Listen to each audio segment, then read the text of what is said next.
యేసుక్రీస్తే అబ్రహాముకు చేసిన వాగ్దానమును, యేసుక్రీస్తును గురించిన వాగ్దానమే. ఆ యేసునే మీరు రక్షకుడుగా అంగీకరించలేదు, ఆయన్ని సిలువకు అప్పగించారు. ఆ యేసు సజీవుడు, ఆయన వలనే మనం ఆశీర్వదించబడతాము. యేసుక్రీస్తు వలననే భూలోకములోని వంశాలన్నీ దీవించబడతాయి. రక్షణ యేసు నామములోనే ఉంది, మరి ఏ నామములో లేదు అన్న విషయాన్ని తెలియజేయడానికి అబ్రహాము దగ్గరికి వెళ్ళాడు స్టెఫను తన ప్రసంగంలో.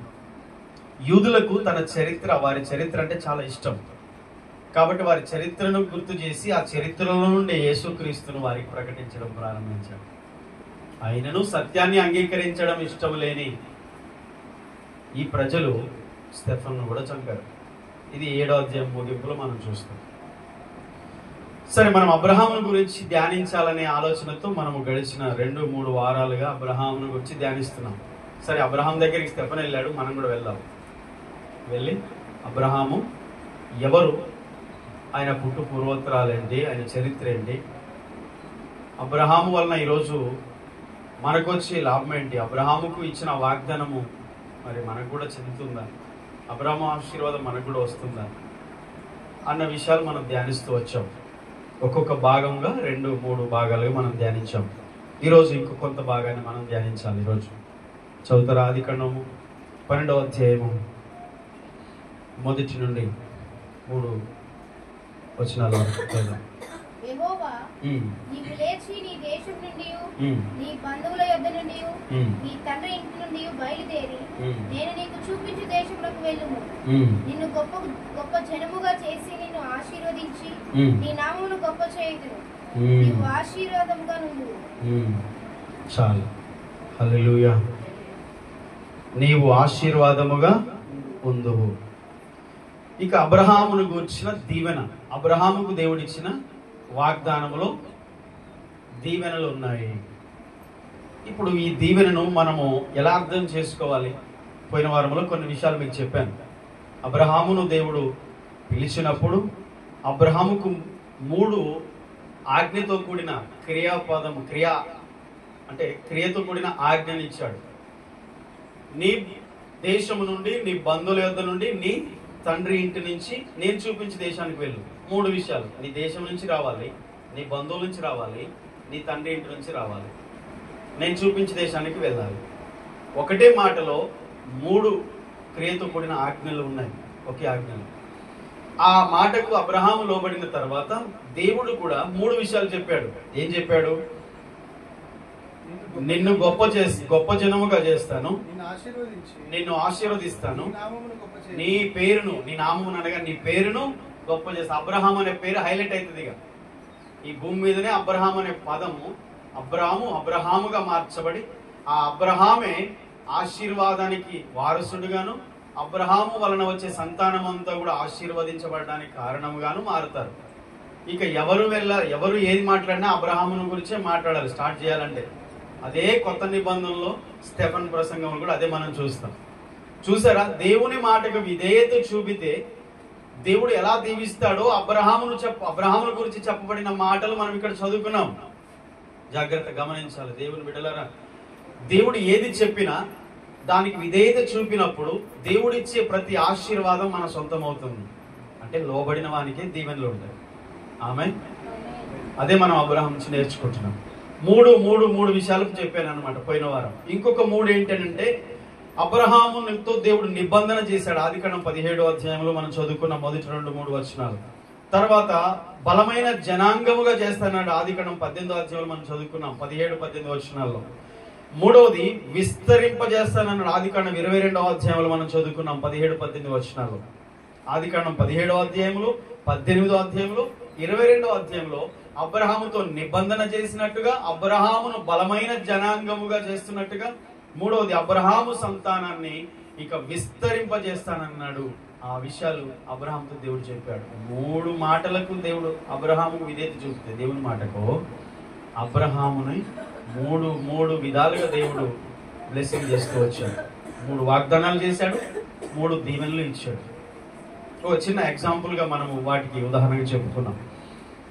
దేవుడు దీవించే దీవెనలు ఎలా ఉంటాయనే విషయాన్ని మనం ఈరోజు నేర్చుకోవాలి. ఇప్పుడు అబ్రహాముకు దీవెన ఇచ్చాడంటే మనకు తెలిసి భూ సంబంధమైన దీవెన అది. కానీ కొత్త నిబంధనకు వచ్చేసరికి మనకు ఆత్మ సంబంధమైన దీవెనల గురించి కూడా చెప్పబడ్డాయి. పాత నిబంధనలో ఆత్మ సంబంధమైన దీవెనల గురించి చెప్పబడలేదు. కేవలం భౌతిక పరమైన ఇహ సంబంధమైన దీవెనల గురించి మాత్రం చెప్పబడింది. కానీ యేసు క్రీస్తు లోకానికి వచ్చిన తర్వాత అబ్రహాముకి ఇవ్వబడినటువంటి ఆ వాగ్దానములో భూ సంబంధమైన ఆత్మ సంబంధమైన దీవెనలు కూడా ఉన్నాయి. ఆమేన్. అవి మనం తెలుసుకోవాలి.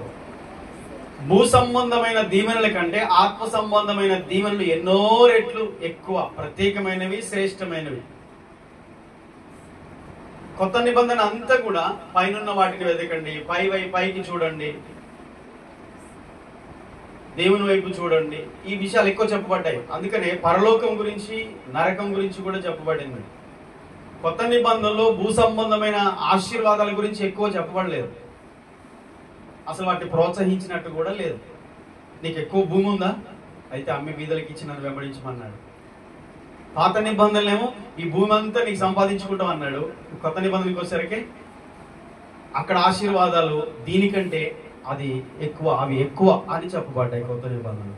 అయితే ఇది వద్దని కాదు, ఇది ఎందుకు దేవుడు ఇస్తాడంటే దీన్ని కలిగిన ప్రతి వారు ఇతరులకు దీవెనకరంగా ఉండడానికి దేవుడు ఇస్తాడు. హల్లెలూయా. దేవుడు ఇవ్వడని కాదు, అందరూ బీదలైపోవాలి, అందరూ అడుగు తినాలి, దరిద్రులుగా ఉండాలనేది కాదు దేవుని ఉద్దేశం. దీనితో పాటు ఆత్మ సంబంధమైన దీవెనలు మనం కలిగి ఉండాలి. వీటికంటే అవి ఎన్నో రెట్లు శ్రేష్టమైనవి. అయితే ఇవి ఒకవేళ లేకపోయినా ప్రాబ్లం లేదు, కానీ అవి లేకపోతే చాలా ప్రాబ్లం. మనం నిత్య జీవాన్ని కోల్పోయే ప్రమాదం ఉంది. అందుకని అబ్రహాములను గురించి చెప్పబడిన వాగ్దానాల్లో క్లుప్తంగా ఈరోజు ఈ రెండు సంగతుల గురించి ధ్యానం చేద్దాం. దీవెనలు ఇహ సంబంధమైనవి కావచ్చు, లేక ఆత్మ సంబంధమైన కావచ్చు. కానీ ఆత్మ సంబంధమైన దీవెనలు భౌతిక దీవెనల కంటే ఎన్నో రెట్లు ప్రాముఖ్యమైనవి అన్న విషయాన్ని మనం గ్రహించాలి. ఈరోజు భూ సంబంధమైన దీవెనల గురించి అబ్రహాముకు చెప్పబడిన దీవెన ఒక్కసారి చూద్దాం. ఆది కాండము 24వ అధ్యాయం 34, 35 వచనాలు. ఆది కాండము 24, 34, 35. అబ్రహాము దాసుడను యెహోవా నా యజమానుని బహుగా ఆశీర్వదించెను గనుక అతడు గొప్పవాడాయెను. హల్లెలూయా. అతనికి గొర్రెలను, గొడ్లను, వెండి బంగారములను, దాసీ జనమును, ఒంటెలను, గాడిదలను దయచేసెను. చాలు. ఓకే, మనం మళ్ళీ లోపలికి వెళ్తే చరిత్ర అదంతా కూడా ధ్యానించాలి. ఇక్కడ ఈ మాట చెప్తున్నది ఎలియాజరు, అబ్రహాము యొక్క దాసుడు. తన కుమారుడైన ఇస్సాకుకు వివాహం కొరకు రిబ్కా దగ్గరికి వెళ్ళాలి, సంబంధం చూడడానికి వెళ్ళాలి, తన బంధువుల దగ్గరికి వెళ్ళాడు. ఆ సందర్భంలో లాబానుతో చెప్తున్నాడు అన్నమాట అబ్రహాం యొక్క దాసుడు, నా యజమానిని యెహోవా ఆశీర్వదించాడు, అతని యొక్క ఆస్తి ఏంటో తెలుసా అని అక్కడ వివరణ చెప్తా ఉన్నాడు అనమాట. ఏమంటున్నాడు 34 చదువు కదా, అతడు ఇట్లా నేను అబ్రహాము దాసుడను, యెహోవా నా యజమానుని బహుగా ఆశీర్వదించాడు. ఇది భూ సంబంధమైన ఆశీర్వాదం గురించి చెప్పబడింది.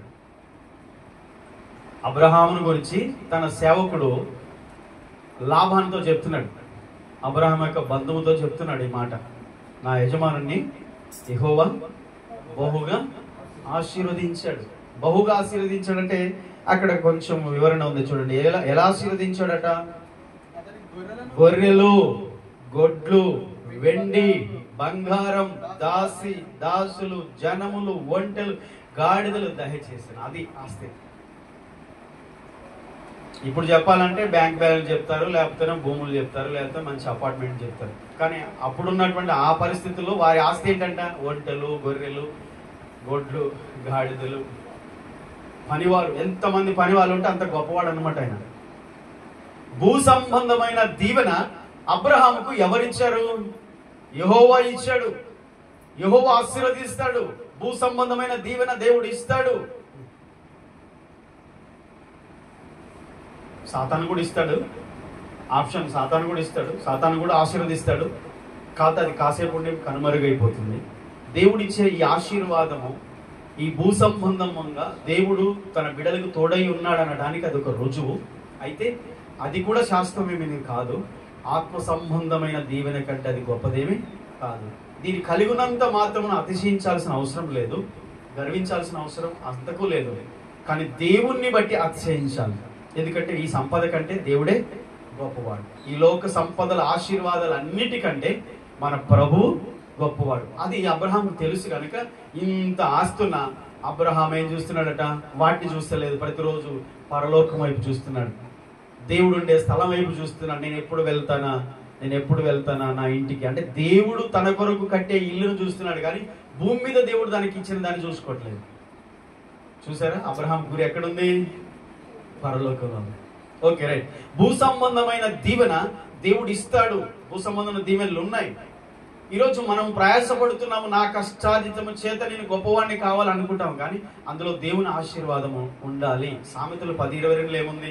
యెహోవా ఆశీర్వాదమే ఐశ్వర్యం ఇస్తుంది, నరుల కష్టం చేత ఆశీర్వాదం ఎక్కువ కాదు. పరుగెత్తువాడు ప్రయాసపడువాని అందు ఏమీ లేదు, కానీ కరుణించే దేవునిలోనే ఉన్నాయి. కనుక దేవుని దయ, దేవుని కనికరం మన మీద ఉండాలి. ఓకేనా? మనం చాలాసార్లు మన సామర్థ్యము, మా సామర్థ్యము మాకు ఇంత గొప్ప భాగ్యము కలగజేసిందని మనం మన సామర్థ్యాన్ని నమ్ముకోకూడదు. దేవుని మీదనే నమ్మకం ఉంచాలి.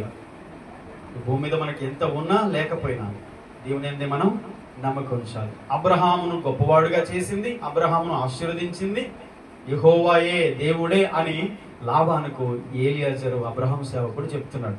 ఇక రెండో విషయం, సంఖ్యాకాండము 6వ అధ్యాయం 22వ వచనాన్ని చూడండి ఒకసారి. సంఖ్యాకాండం 6వ అధ్యాయం 22 నుండి 26 వరకు. అది మళ్ళీ మీ సంఖ్య దొరికిందా? చదవండి. 22 6వ అధ్యాయము 20వ వచనం నుంచి 6:20 నుంచి. తరువాత యాజకుడు యెహోవా సన్నిధిని అల్లాడింపబడు అర్పణముగా వాడిని అల్లాడింపవలెను.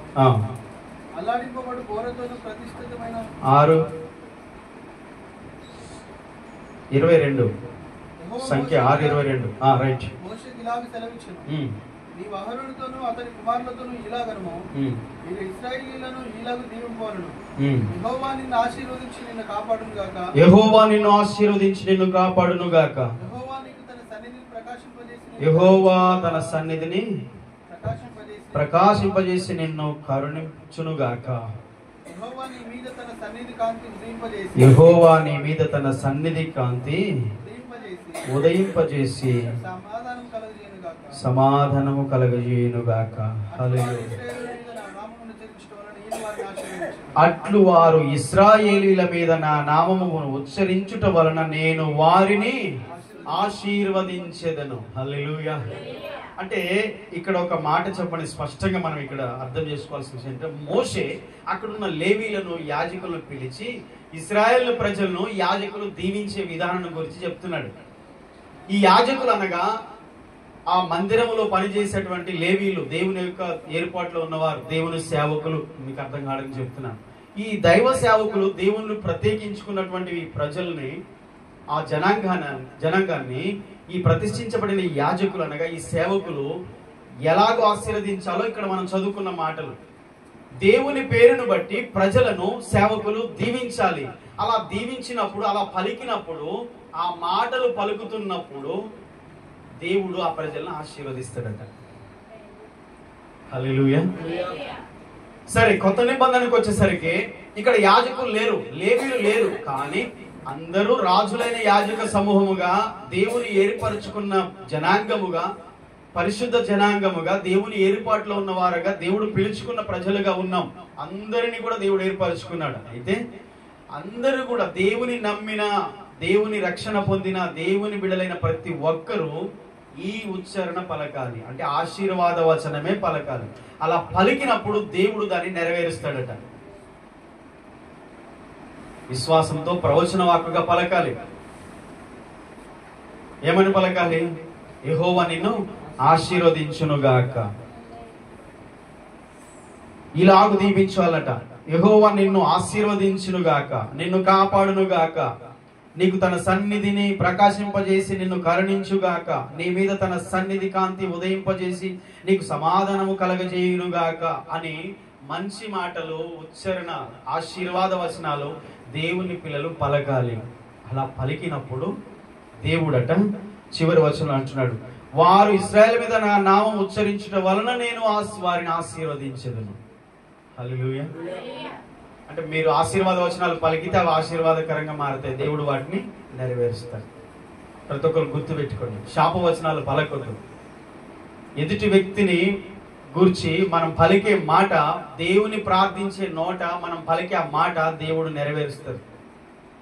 అది మనం జ్ఞాపకం చేసుకోవాలి. రెండో విషయం ఏంటంటే, ఇక్కడ అక్షరార్థంగా మనం అర్థం చేసుకుంటే, ఈ దైవ సేవకులు ఇశ్రాయేలీయులను ఆశీర్వదించినప్పుడు వారి నోట నుంచి పలికిన ఈ ఆశీర్వాదపు పలుకులు తన ప్రజల పట్ల దేవుడు నెరవేరుస్తాడు. అంటే సేవకులు కూడా దేవుని బిడ్డలను దీవించాలి. దీవించాలంటే సేవకులు మనల్ని దీవించే విధంగా మన ప్రవర్తన ఉండాలి. దేవుని బిడ్డల ప్రవర్తన ఎలా ఉండాలమ్మా? దేవుని సేవకుల ఎడల, దేవుని ఎడల ఎలా ఉండాలి? దేవుని బిడ్డల ప్రవర్తన, వారు మనల్ని దీవించాలి కానీ వారు మనల్ని దూషించకూడదు, శపించకూడదు. వారు మనల్ని గురించి దుఃఖించకూడదు, వారు మనల్ని గురించి ఏడవకూడదు. మన ప్రవర్తన ఎలా ఉండాలి? సేవకులు ఏడిపించేటట్టు ఉండాలా? దేవుని దుఃఖపెట్టేటట్టు ఉండాలా మన జీవితం? దేవుడు మనల్ని దీవించేటట్టుగా దైవ సేవకులు కూడా దేవుని పేరట మనల్ని ఆశీర్వదించే విధంగా విశ్వాసుల యొక్క మాటలు, ప్రవర్తన, జీవిత విధానం ఉండాలి. అలా ఉన్నప్పుడు సేవకులు పలుకుతున్న, దేవా నీ బిడ్డలను దీవించండి, వీరికి సమాధానం దయచండి, నీ సన్నిధి తోడుగా ఉంచండి అని సేవకులు పలుకుతున్నప్పుడు అంట దేవుడట వారు ఉచ్చరించడం వలన, నా ప్రజల మీద నా నామం ఉచ్చరించడం వలన నేను వారిని ఆశీర్వదిస్తాను. సేవకులు నిన్ను దీవిస్తే నీకు దీవెన. దేవుణ్ణి నమ్మిన బిడ్డలు ఇంకొకరిని దీవించే విధంగానే ఉండాలి. ఈరోజు సేవకులైనా విశ్వాసులైనా ఇందులో లేరు. చాలా మంది తప్పిపోయిన పరిస్థితులు ఉన్నారు. శపించడమే ప్రజల్ని, ప్రజలకు శాపవచనాలే పలికేవారు ఉన్నారు. ఈరోజు ప్రార్థించే, స్తుతించే నోట, ప్రార్థనలు, స్తుతి ఆరాధనలు చేసే నోట ప్రజలను దూషించడం, ప్రజల్ని శపించడం, ప్రజల్ని బాధ పెట్టే మాట రాకూడదు. అది నేరుగా క్రీస్తుకు చేసినట్టు అవుతుందట. సౌలా సౌలా నన్నేలా హింసించున్నావు అంటే, నీవెవడు అంటున్నాడు.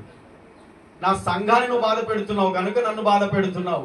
చెప్పండి, దేవుని పిల్లలను బాధ పెట్టే ప్రతి ఒక్కరు ఎవరిని బాధ పెడుతున్నట్టు? దేవుని బిడ్డలను దూషించే ప్రతి ఒక్కరు ఎవరిని దూషిస్తున్నట్టు? దేవుని బిడ్డలకు వ్యతిరేకంగా చేస్తున్న ప్రతి ఒక్క పని ఎవరికి వ్యతిరేకంగా చేస్తున్నట్టు? డైరెక్ట్ గా ప్రభువుకి వ్యతిరేకంగా చేస్తున్నట్టే. కాబట్టి ఆశీర్వాదము యెహోవా వలన వస్తుంది. అబ్రహాముకు వచ్చింది భూ సంబంధమైన దీవెన. రెండవది, దైవ సేవకులు మన మీద దేవుని ఆశీర్వాదాలు పలకడం ద్వారా మనకు శాపము కొట్టివేయబడి ఆశీర్వాదం అనేది కలుగుతుంది. ఆ విషయాన్ని మనం గుర్తుపెట్టుకోవాలి. ఆమేన్, హల్లెలూయా. ఇక ద్వితీయోపదేశ కాండం 28వ అధ్యాయం 1 నుండి 14 వచనాల వరకు చదవద్దు కానీ, సరే ఒక 2-3 వచనాలు చదవండి. 14 వచనాలు చదవద్దు, మొదటి 2-3 వచనాలు. ద్వితీయోపదేశ కాండము 28వ అధ్యాయము మొదటి 3 వచనాలు. అది నిర్గమలేవి, సంఖ్య, ద్వితీయోపదేశ కాండం చివరి పుస్తకం. నీవు నీ దేవుడైన యెహోవా మాట శ్రద్ధగా విని నేడు నేను నీకు ఆజ్ఞాపించుచున్న ఆయన ఆజ్ఞలన్నిటిని నీవు అనుసరించి నడుచుకొనిన ఎడల, నీ దేవుడైన యెహోవా మాట వినిన ఎడల ఆయన నిన్ను భూమి మీద ఉన్న సమస్త జనముల కంటే నిన్ను హెచ్చిస్తాడు.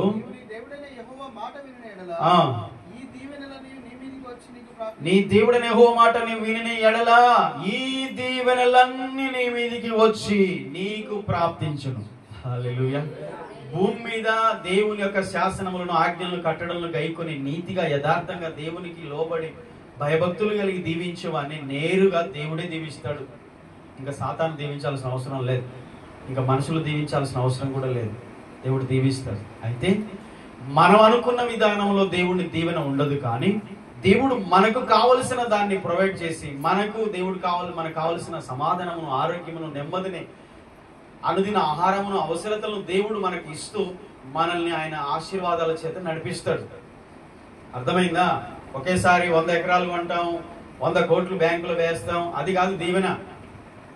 అలా చేసేది సాతాను, భ్రమ పెట్టేది సాతాను. అలా ఒకేసారి రఫ్ను అంటాడు, ఒకసారి తొక్కేస్తాడు, నరకంలో పడేస్తాడు. అట్లా ఆలోచించకండి దయచేసి.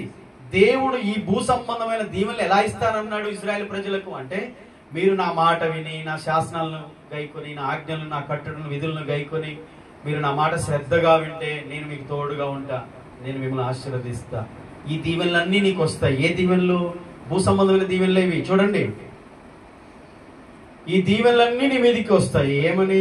నీవు పట్టణంలో దీవించబడతావు, పొలంలో దీవించబడతావు, నీ గర్భఫలం దీవించబడుతుంది, నీ భూఫలం దీవించబడుతుంది, నీ పశువుల మందలు, నీ దుక్కిటెద్దులు, నీ గొర్రె మేకల మందలు దీవించబడును, నీ గంప, నీ పిండి పిసుకు తొట్టి దీవించబడుతుంది. నీవు లోపలికి వచ్చినప్పుడు దీవించబడతావు, బయటికి వెళ్ళినప్పుడు దీవించబడతావు.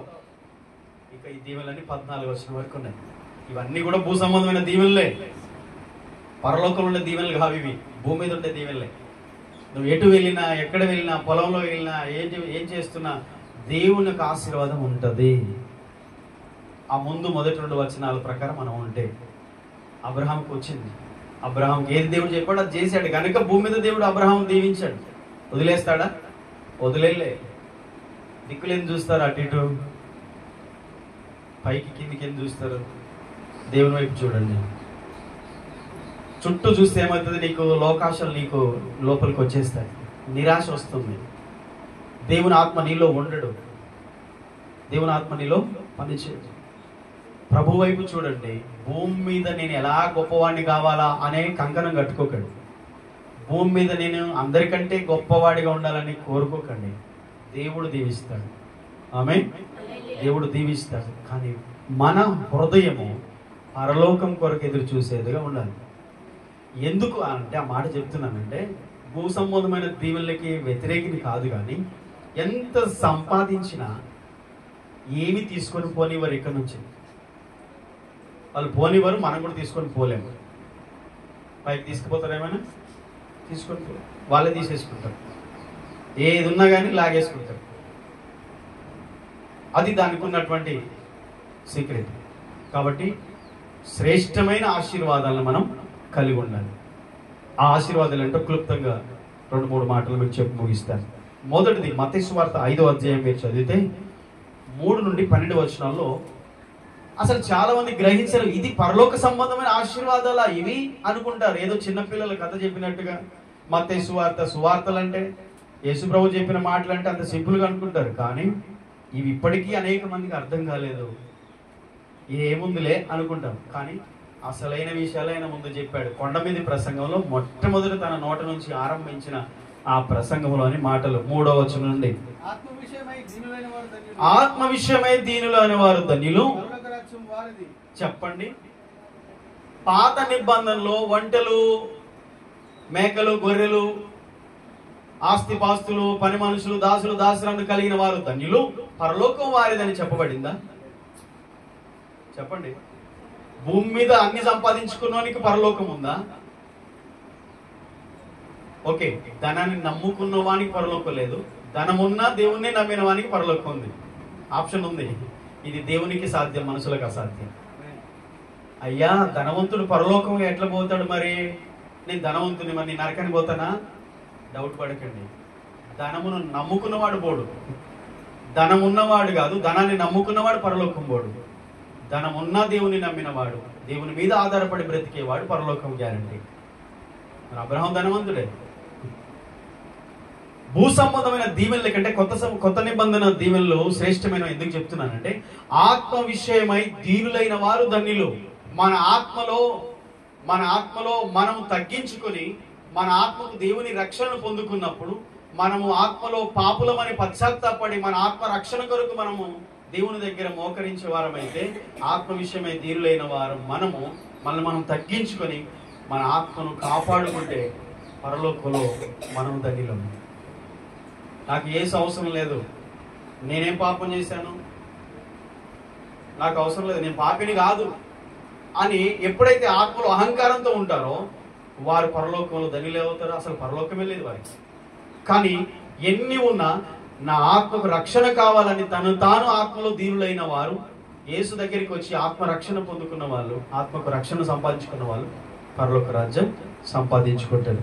తర్వాత దుఃఖపడువారు ధన్యులు. వారు ఓదార్చబడుదురు. భూమి మీద క్రీస్తును అంగీకరించిన తర్వాత మన జీవితం ఎలా ఉన్నా సరే, అది దుఃఖముతో ఉన్నా పర్వాలేదు. మీకు ఉదాహరణ చెప్తాను. లాజరు ధనవంతుడు స్టోరీ మనకు తెలుసు కదా. లాజరు సంతోషంగా హ్యాపీగా లగ్జరీ లైఫ్ జీవించాడా? చచ్చేంత వరకు దుఃఖంతో ఉన్నాడు. ఆయన భూ సంబంధంగా తన స్థితి దుఃఖంలోనే ఉన్నాడు. ఎందుకు? దరిద్రులు, ఎవరు లేరు, కురుపులు కుక్కలు వచ్చి నాకుతున్నాయి. ధనవంతుని వాకిట పడి ఉన్నాడు, ఆ బల్ల మీద నుండి పడుతున్న రొట్టె ముక్కలు తిన్నాడు. కానీ దేవుని రాజ్యంలో పరదైసులో అబ్రహాము రొమ్మున ఓదార్చబడుతున్నారు. దుఃఖపడవారు ధన్యులు, వారు ఓదార్చబడతారు. రేపుంది కథ. ఈ రోజు ఎగిరిపడడం కాదు, తాట తీస్తాడు. రేపు ఒక రోజు ఉంది. ఈ రోజు దేవుని నమ్మిన తర్వాత కూడా జీవితాలు మార్చుకోకుండా, దేవుని మీద ఆధారపడకుండా, దేవుడితో నాకు పని లేదు అని బ్రతికే అతిశయించి అతిశయ పూర్ణులందరికీ తాట తీస్తాడు రేపు. ధనవంతుడు అన్నాడు, దూరంగా పో అంటున్నాడు లాజర్ని. లెక్క చేయట్లేదు లాజర్ని. కాళ్ళ దగ్గర కూర్చుంటున్నాడు లాజరు. కానీ ధనమున్న అహంకారంతో లాజర్ని ఎలా చూస్తున్నాడు ఈ ధనవంతుడు? రాయబడలేదు. కానీ పాతాళములో పడిన తర్వాత తలకిందులైపోయి, అబ్రహామా, తండ్రి అయిన అబ్రహామా, లాజరును పంపు. ఇప్పుడు లాజరు అవసరం వచ్చిందబ్బా నీకు? అప్పుడు అవసరం లెక్కలేదు, అప్పుడు కంటికి కనిపించలేదు. ఇప్పుడు నీకు లాజరుతో అవసరం వచ్చిందా? ఇక్కడ అవసరత లేదు వీరితో నాకు అనుకున్న పరిస్థితిని దేవుడు అవసరత వచ్చేటట్టుగా మార్చేస్తాడు. కాబట్టి ఈరోజు దేవుని నమ్మిన తర్వాత మనకి ఈ లోకంలో వచ్చే వాటిని బట్టి దుఃఖపడుతూ రేపు మనం ఓదార్పు పొందే రోజు ఉంది. దేవుడే వారి ప్రతి బాష్ప బిందువును తుడుస్తాడట. అక్కడ వారి ప్రతి కన్నిటి బాష్ప బిందువును ఆయన తుడిచే రోజు ఒకటి ఉంది. స్వయంగా దేవుడే వచ్చి మనల్ని ఆదరిస్తాడు. ఈరోజు ఎవ్వరు మనల్ని ఆదరించట్లేదు, ఓదార్చట్లేదు. ఈరోజు దుఃఖంతో ఉన్నా భయపడొద్దు. ఆత్మ సంబంధమైన దీవెన ఎంత గొప్పదో చూడండి. ఇక్కడ లిస్ట్ ఉంది 12వ వచనం వరకు. దాన్ని వివరించాలంటే మనకు సమయం లేదు, కానీ ఒక్కసారి చదివేద్దాం. వివరించొద్దు కానీ చదువుదాం. సాత్వికులు ధన్యులు, భూలోకమును స్వతంత్రించుకుంటారు. చదివినా కనికరం గలవారు ధన్యులు, వారు కనికరం పొందుదురు. హృదయ శుద్ధి గలవారు ధన్యులు, వారు దేవుని చూచెదరు. సమాధాన పరచువారు ధన్యులు, వారు దేవుని కుమారులు అనబడుదురు. నీతి నిమిత్తము హింసింపబడవారు ధన్యులు, పరలోక రాజ్యము వారిది. నా నిమిత్తము జనులు మిమ్మల్ని నిందించి హింసించి మీ మీద అబద్ధముగా చెడ్డ మాటలు పలుకున్నప్పుడు మీరు ధన్యులు. సంతోషించి ఆనందించుడి, పరలోకమందు మీ ఫలం అధికమగును. హల్లెలూయా. పరలోకములో మీ ఫలము అధికం అధికం అధికం కావాలంటే ఇక్కడ ఉన్న చూసారా, ఇవన్నీ లిస్ట్ లో మనం ఉండాలి. ఉన్నాం, ఏం లేదే అని మనం బాధపడొద్దు. ఇక్కడ వివరిస్తే ఒక్కొక్కటి ఒక్కొక్క ప్రసంగం అవుతుంది. సాత్వికం గురించి, నీతి నిమిత్తం ఆకలి దప్పులు కలిగి ఉండడం గురించి, నిందల గురించి, ఇంకా చాలా విషయాలు, కనికరం కలిగి మనం బ్రతికే దాని గురించి, సాత్వికులుగా ఉండే దాని గురించి, హృదయ శుద్ధి కలిగి ఉండే దాని గురించి, అలాగే సమాధాన పరిచేవారుగా సమాధానంగా మనం ఉండే వారమైతే, ఈ లిస్ట్ లో మనం ఉంటే, భూమి మీద మనం ఇలా బ్రతికితే ఆత్మ సంబంధమైన దీవెనలు పరలోకంలో మనకున్నాయి. నేను యేసయ్య కొరకు అన్ని భరిస్తున్నాను, ఇలా జీవిస్తున్నాను, వీటన్నిటిని సహిస్తున్నాను అంటే నీకు ప్రతిఫలం ఇక్కడ వెంటనే రాకపోవచ్చు, కానీ రేపు రోజున ఖచ్చితంగా దేవుని దగ్గర ఉంది.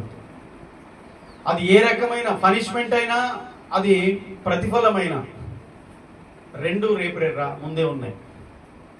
ఇప్పుడు ఎలా జీవించినా ఏం కాదులే అనుకుంటున్నారు, కానీ దానికి తగిన పనిష్మెంట్, శిక్ష దేవుడు రేపు ఇవ్వబోతున్నాడు.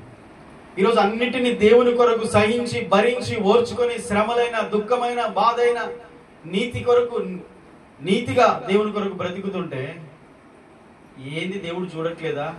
నా ప్రార్థన, నా భక్తి, నా జీవితాన్ని దేవుడు చూడట్లేదా అని చూస్తున్నాడు. దానికి కూడా రేపు ముందే ఉంది ప్రతిఫలం. కాబట్టి మన విశ్వాసంలో కదలక స్థిరులుగా మనం ఉండాలి. ఆమేన్. ఇంకా ఆత్మ సంబంధమైన దీవెనల గురించి చెప్పబడిన మాటలు ఇంకొక 2 మాటలు చూడండి. లూకా 6:20 కూడా ఉంది స్పష్టంగా. ఒకరు మత్తయి 6:19 తీసి ఉంచండి. తర్వాత ముందుగా లూకా 6:21 చదవండి. 2 వాక్యాలు.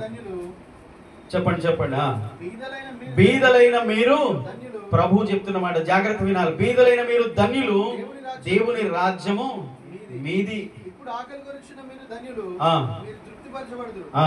ఇప్పుడు ఏడ్చుచున్న మీరు ధన్యులు, ఆ. మీరు నవ్వుదురు. ఆ.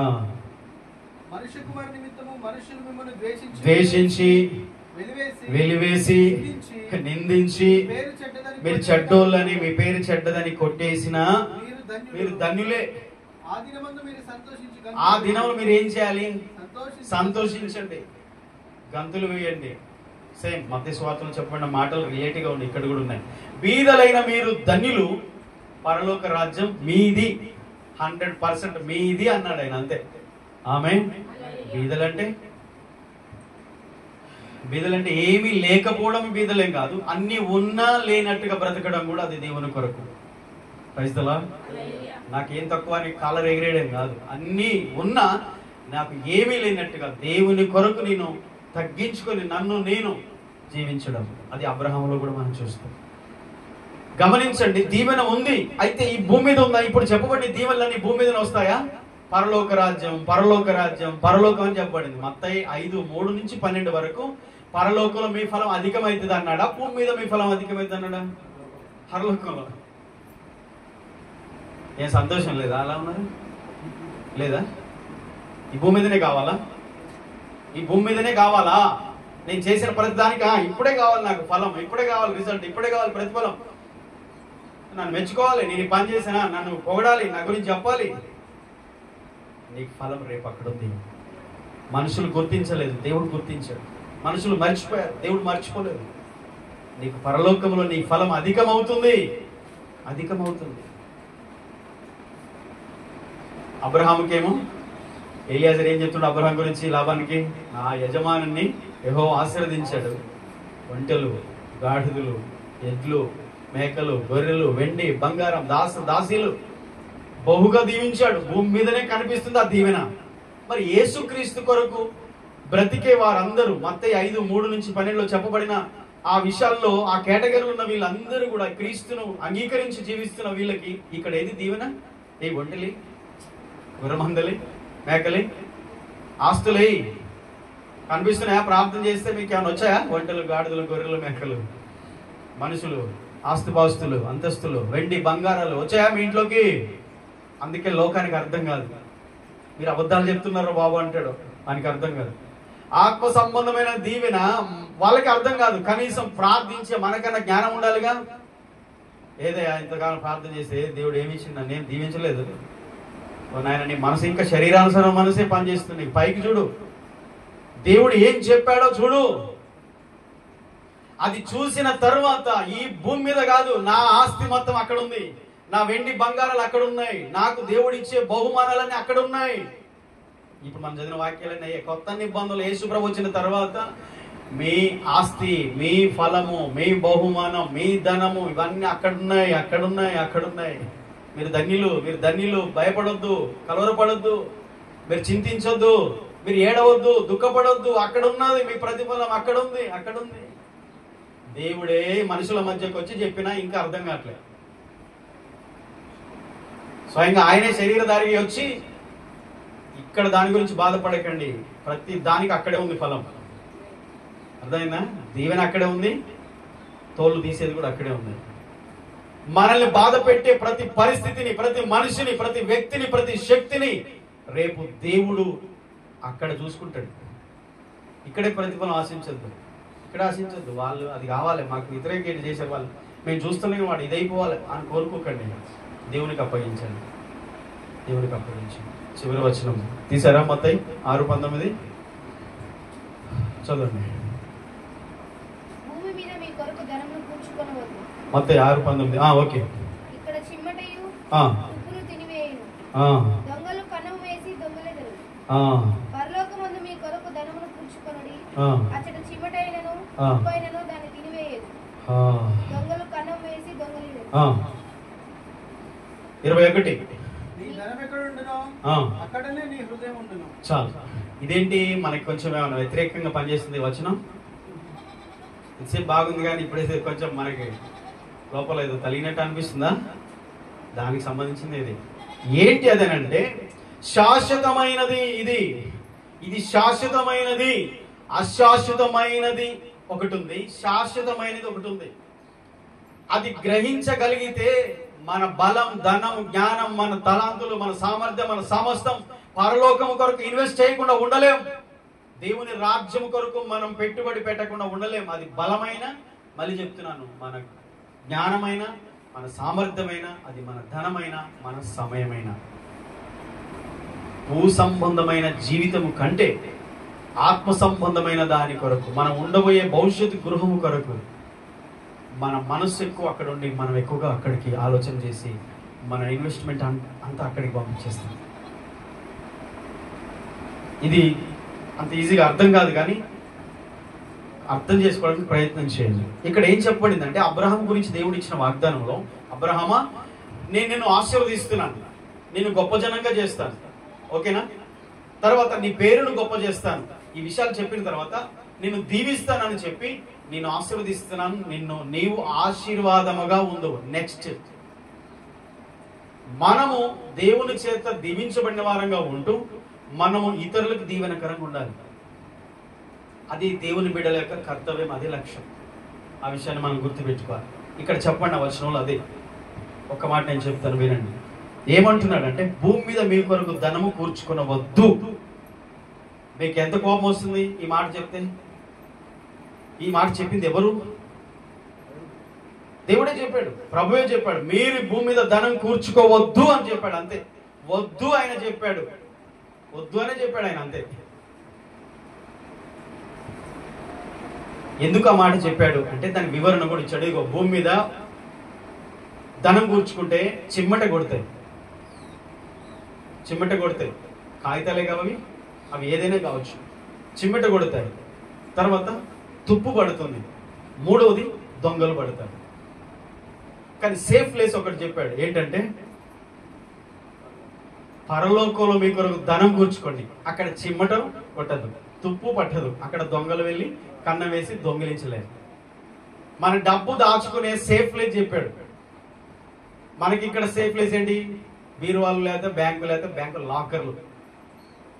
మరి సైబర్ నేరగాలు చేసే మోసాలకి లాకర్లైనా ఆగవు, ఇంక ఏటీఎం లాగవు, ఎక్కడైనా పోతూనే ఉంటుంది. కానీ పరలోకంలో ధనం కూర్చుకోవడం మనం ప్రయత్నం చేస్తే, ఇక్కడున్న ధనం మనం తీసుకొని పోలేము, కానీ ఇక్కడ ఉన్నప్పుడే పరలోకంలో మనం ధనాన్ని కూర్చుకోగలిగితే, అక్కడికి వెళ్ళిన తర్వాత డాలర్లు రూపాయలుగా మార్చినట్టు అమెరికా డాలర్లు మన ఇండియాకి రాగానే మన కరెన్సీలోకి మారిపోతాయి.